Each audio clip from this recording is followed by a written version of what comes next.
గౌరవ LP minister గారు on behalf of the CM గారు ప్రవేశపెట్టిన ఈ యొక్క బిల్లు నిజంగా ఈ బిల్లు గిట్ట పాస్ అయి ఈ రిజర్వేషన్ అమలై 42% రిజర్వేషన్ అమలై మా యొక్క వెనుకబడిన కుల జాతులందరికీ కూడా రాజకీయంగా ఉద్యోగపరంగా విద్యాపరంగా 42% రిజర్వేషన్ వస్తే ఎక్కువ సంతోషపడిలో మొదటి వరుసలో వ్యక్తిని గంగుల కమలాకర్ సార్. మా పార్టీ పక్షాన కూడా మేమందరం కూడా ఈ బిల్లు పాస్ కాయి తర్వాత ఎలాంటి న్యాయమైన చిక్కులు లేకుండా మాకు రాబోయే కాలంలో 42% రిజర్వేషన్ తోటి అటు మున్సిపాలిటీ కానీ ఇటు పంచాయతీరాల్లో కానీ మేమెంతో మాకు అంత వాటాగా రిజర్వేషన్ వస్తే మా ఎలక్షన్లలో నిజంగా ఇది అయితే గిట్ట చాలా సంతోషపడే వ్యక్తం చేస్తాం అధ్యక్ష. ఎల్పీ మినిస్టర్ గారు ఒక మాట అన్నారు, మీరు సూచన సలహాలు ఇవ్వండి, గతంలో మీరు ఇచ్చారు, ఈసారి కూడా ఇవ్వండి అన్నారు. గౌరవ ముఖ్యమంత్రి గారు ఇక్కడ ఉన్నారు. ఆ రోజులంగా మీరు మార్చిలో బిల్ పెట్టినప్పుడంగా బిల్ 3 బిల్ 4 పెట్టినప్పుడంగా సంపూర్ణంగా స్వాగతించినాం. సంపూర్ణంగా దాన్ని ఏకపక్షంగా అందరు నిర్ణయం చేసుకొని ఈ బిల్లు పంపిన అధ్యక్ష. ఆ రోజు కూడా మమ్మల్ని సూచన అడిగారు, మేము కూడా సూచన క్లియర్ చెప్పినాం. ఏమని చెప్పినాం క్లియర్గా? గౌరవ ముఖ్యమంత్రి గారు చెప్పారు, మీరు కూడా రండి, నేమ్ కూడా మెన్షన్ చేశారు, గంగుల కమలాకర్ శ్రీనివాస్ యాదవ్ మీరు కూడా రండి, అఖిలపక్షం తీసుకెళ్దాం, ఈ బిల్లు ఒత్తిడి తీసుకెళ్తాం అంటే yes sir will come with you అని చెప్పాము అధ్యక్ష. ఆ రోజు మార్చిలో 3 బిల్లు 4 ఈ పంపినప్పుడంగా మేము ఒకటే చెప్పాము, ఈరోజు శాస్త్రీయ పరంగా చెయ్యండి, శాస్త్రీయ పరంగా చేస్తే సక్సెస్ అయిన రాష్ట్రము తమిళనాడు, అశాస్త్రీయంగా చేయడం వలన ఫెయిల్ అయిన రాష్ట్రాలు బీహార్ కానీ మధ్యప్రదేశ్ కానీ యూపీ కానీ అశాస్త్రీయంగా చేయడం వలన కోర్టుతో మొట్టికాయలు వేయడం వలన అది రివర్స్ తిరిగొచ్చింది అని మనం కూడా శాస్త్రీయంగా పోదాము, దయచేసి వెనుకబడిన కులాలను మోసం చేయొద్దు అని చెప్పేసి శాస్త్రీయంగా చేయాలని చెప్పి ఆ రోజుగా ఇదే సభలో మీద చెప్పడం జరిగింది అధ్యక్ష. కానీ ఏ రోజు కూడా మా సూచన పరిణామం తీసుకోలేదు, మీరు మమ్మల్ని తీసుకెళ్లలేదు, పరిణామం తీసుకోలేదు, మమ్మల్ని పట్టించుకోలేదు. కాబట్టి ఇప్పుడు మీరు స్వాగతించరా, మీరు పరిణామం తీసుకుంటే ఇలాంటి చిక్కులు రాకపోవు అధ్యక్ష. 42% రిజర్వేషన్ ఇప్పుడు ఇస్తున్నామన్నారు అధ్యక్ష. బిల్లు తీసుకొస్తాం, బిల్లు తర్వాత జియో తీసుకొస్తామని చెప్పారు. నేను గౌరవ ముఖ్యమంత్రి సూటిగా అడుగుతున్నాను, ఈ రాష్ట్రం యొక్క అసెంబ్లీ తీర్మానం చేసిన తర్వాత బిల్లు పాస్ అయినాక జియో వేయాలంటే మరి ఈ 22 నెలలు ఏం చేసిండ్రు? మరి అప్పుడే మీ ప్రభుత్వం ఏర్పడిన తర్వాత 6 నెలలు ఇస్తామని చెప్పి కామన్ డిక్లేర్ ఇచ్చారు కదా, అదే రోజు మీరు జియో వచ్చి ఎన్నికలకు పోవస్తుండే కదా, మరి ఎందుకు జియో వేయకుండా సుమారు 6 కమిటీలు వేసిన అధ్యక్ష. నేను ఒకటి వరుసగా మీరు చెప్తున్నా అధ్యక్ష, మీరు నిజంగానే ఈ రోజు కార్యక్రమం చేసే విధంగా అప్పుడే చేస్తే గిట్ట మీరు ఈ జియో నెంబర్ 26 తీసుకొచ్చిండ్రు. జియో నెంబర్ 26 మార్చి 2024 తీసుకొచ్చారు. బ్యాక్వర్డ్ క్లాస్ డిపార్ట్మెంట్ నుంచి జియో ఇష్యూ చేసిన అధ్యక్ష. ఆ జియోలో క్లియర్గా రిజల్యూషన్ పాస్ చేసినాం, కులగన్న సర్వే చేస్తామని చెప్పేసి చేయడం అధ్యక్ష. ఈ జియో నెంబరు బీసీ కమిషన్ ద్వారా వచ్చింది 26. దాని తర్వాత బీసీ కమిషన్ మాయమైంది, లేదు బీసీ కమిషన్. జియో నెంబర్ 18 తీసుకొచ్చిండ్రు, ప్లానింగ్ డిపార్ట్మెంట్ ద్వారా బీసీ ప్లానింగ్ డిపార్ట్మెంట్ ద్వారా సర్వే చేస్తామని చెప్పింది అధ్యక్ష.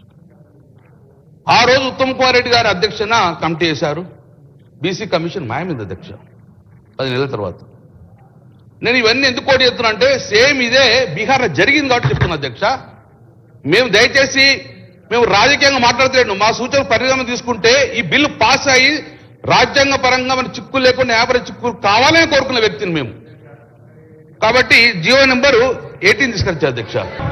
సభ నేను గౌరవ సభ్యుని కన్సర్న్ కు ధన్యవాదాలు. బలహీన వర్గాలకు సంబంధించి వారి పార్టీకి సంబంధించిన కన్సర్న్ ధన్యవాదాలు. కానీ బీసీ కమిషన్ వేసినటువంటి ఆ బీసీ కమిషన్ మాయమైందనో లేదా జియో నెంబర్ 18 అనే ఒక్క నిమిషం ఆగండి సార్, ఒక్క నిమిషం అది కోర్టులో గౌరవ సభ్యులు వేసిన కేసు ప్రకారంగా ప్రభుత్వం డెడికేషన్ కమిషన్ సంబంధించి మేము బీసీ కమిషన్ వేస్తూ వారికి డెడికేషన్ అథారిటీ ఇచ్చినప్పటికీ స్పెసిఫిక్ గా కొంత వ్యక్తులు కొంతమంది వాళ్ళ ప్రేరేపిత ఉందా లేదా నేను ఇప్పుడు అవన్నీ మాట్లాడదలుచుకోలేదు, కానీ వారి సహకారం అడుగుతా ఉన్నాం. ఇప్పుడు ఇలా ఇంత పెద్ద కార్యక్రమం జరుగుతున్నప్పుడు అపశకునంగా మాట్లాడకుండా సహకరించేటువంటి ప్రయత్నం జరగాలి అధ్యక్ష. ఇంత పెద్ద కార్యక్రమం మొత్తం యావత్ తెలంగాణ ప్రజలు చూస్తా ఉన్నారు అధ్యక్ష. 10 సంవత్సరాల్లో ఏం జరిగింది, 2018 చట్టం ఎవరు విమర్శించదలుచుకోలేదు. ఒకటే మన జీవో 18 కోర్టు ఆదేశాల మేరకు 24 గంటల్లో డెడికేషన్ కమ్యూనికేషన్ చిత్తశుద్ధితో ఉన్నదనే మాట దయచేసి గౌరవ సభ్యునికి సమాజానికి చెప్తాను. తప్పుడు వార్త పోతనేటువంటి ఆలోచన తప్ప బీసీ కమిషన్ మాయమైపోయింది, బీసీ కమిషన్ లేదు, జీవో 18 నెంబర్ తెచ్చారు అనేటువంటి రాంగ్ మంత్రిగా పనిచేసినారు బలహీన వర్గాల శాఖ. వారికి విజ్ఞతగా వదిలేస్తాను. గౌరవ ముఖ్యమంత్రి సభలో ఉన్న అధ్యక్ష, నేను తప్పు చేస్తే మీరు సరి చేయండి.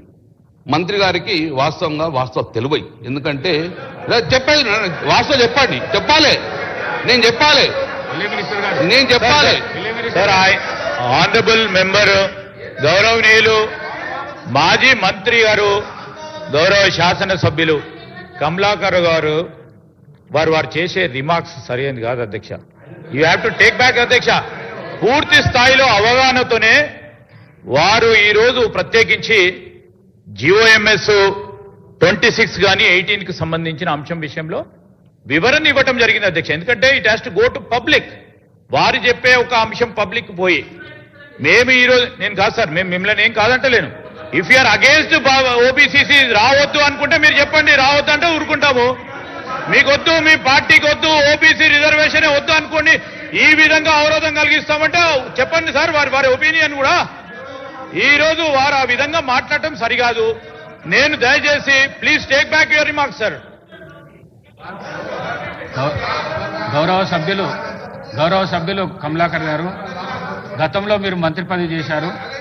ఒక మంత్రికి తెలియదనడము సమంజసం కాదు.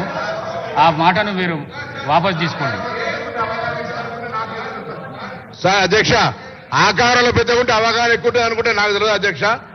అవగాహన లేదు అంటే ఆయన కంటే ఎక్కువ చదువుకున్నా, రాజకీయాల విద్యార్థి దశ నుంచి ఉన్నా, నాకు ఎక్కువ తెలియదు అని అంటే వాళ్ళ పార్టీ వాళ్ళ నాయకులు మాట్లాడతారు. కానీ నేనేమంటున్నా, ఆకారంలో పెద్ద ఉంటే అవగాహన ఎక్కువ ఉంటుంది అనుకుంటే దయచేసి అర్థం చేసుకొని ఆ మాటలు వాపసు తీసుకోవాలి. ఇది పొరపాటు. దయచేసి ఈ విధంగా మాట్లాడితే పొరపాటు అని మాట మాట్లాడుతా ఉన్నా. సార్ ఒకటి స్పీకర్ సార్ నేను బాడీ షేమింగ్ గురించి మాట్లాడితే కూడా చాలా కాంట్రాస్ అవుతుంది సార్. గౌరవ ముఖ్యమంత్రి హాల్లో ఉన్నారు అధ్యక్ష. నేను తప్పు మాట్లాడలేదు, క్లియర్ చెప్తున్నా. అతనికి అవగాహన ఎందుకు లేదని మళ్ళీ చెప్తున్నా అధ్యక్ష. నేను మళ్ళీ చెప్తున్నా సార్, దిస్ ఈజ్ అబ్సల్యూట్లీ ఎందుకు అనవసరంగా ఎందుకు సార్ అది సార్. దయచేసి నేను మరొకసారి గౌరవ సభ్యులను కోరుతా ఉన్నాం. ఇది చాలా ఇంపార్టెంట్ బిల్ అధ్యక్ష. ఈ ఇంపార్టెంట్ బిల్లు చిన్న చిన్న అంశాలను మరి మీరు ప్రస్తావన చేయడం, అరే ఒక మంత్రిని పట్టుకొని అవగాహన లేయడం అనేది సరేనా? మీరు ఒప్పుకుంటారా? మీరు ఒక బలహీన వర్గాలకు సంబంధించి ఈ రోజు పరంగా జీవోలు తీసుకొచ్చిన వ్యక్తిపై ఆ విధంగా మాట్లాడటం సరికాదు అధ్యక్ష. It is not in the spirit of right discussion అధ్యక్ష. ఈ రోజు బలహీన వర్గాలకు సంబంధించిన చర్చ జరుగుతా ఉన్న సందర్భాన్ని దృష్టిలో పెట్టుకొని మాట్లాడమని చెప్తా ఉన్నాం అధ్యక్ష. ఈ రోజు నేను కూడా మరొకసారి చెప్తా ఉన్నాను, గంగుల కమలాకర్ గారికి మీరు విత్డ్రా చేసుకోవాల్సింది. ఈ రోజు రెండోసారి కూడా వారు ఆ విధమైన ప్రస్తావన తీసుకురావడం సరికాదు. సభా సాంప్రదాయాలకు కూడా చాలా విరుద్ధంగా ఉన్నాయి. నేను దయచేసి గౌరవ శాసనసభ్యులకు, ఎందుకంటే మంత్రిగా కూడా వారు చేసింది, బలహీన వర్గాలకు సంబంధించిన బాధ ఇబ్బంది వారికి కూడా ఇంకెక్కువ తెలిసి ఉంటుంది. సో తెలుసున్న సందర్భాన్ని పురస్కరించుకొని సహచరులందరూ కూడా ఈ విధమైన ప్రస్తావన తీసుకురాకుండా మనం ఒక మంచి కార్యక్రమానికి, ఒక మంచి బిల్లుకి, ఒక విప్లవాత్మకమైన బిల్లుకి, మొత్తం చరిత్రలో నిలిచిపోయే ఒక బిల్లుకు సంబంధించి మనం అందరం కూడా, మేమే కాదు మీరందరూ కూడా పాత్రధారులు అవుతా ఉన్నారు. ఆ పాత్రధారులకు సంబంధించి ఆ పాత్రను ఏ విధంగా నిర్వహిస్తామో ఆలోచన చేసి ఒక ప్రోగ్రెసివ్ గా, ఒక ప్రాస్పెక్టివ్ గా లెజిస్లేషన్ తీసుకురావడానికి మీ సలహా సూచనలు ఉపయోగ విధంగా ఉండాలని మరొకసారి వారిని మరి ఈ విధమైన ప్రస్తావనలు తీసుకురాకుండా ఉండాలని కోరుతా ఉన్నాను అధ్యక్షుడు.